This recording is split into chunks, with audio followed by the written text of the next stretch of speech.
তাহলে আর কদিন পর কাটবেন এই ধান?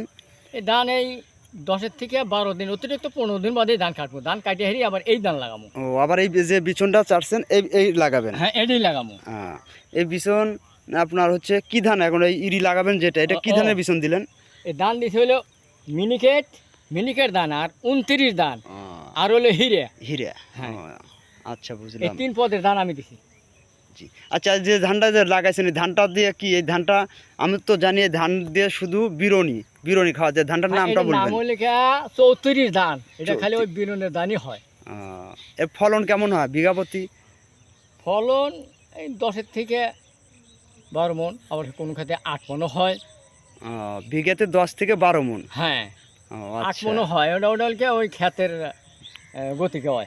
আচ্ছা আচ্ছা, ঠিক আছে নানা, ধন্যবাদ আপনাকে, ভালো থাকবেন। আসসালামু আলাইকুম।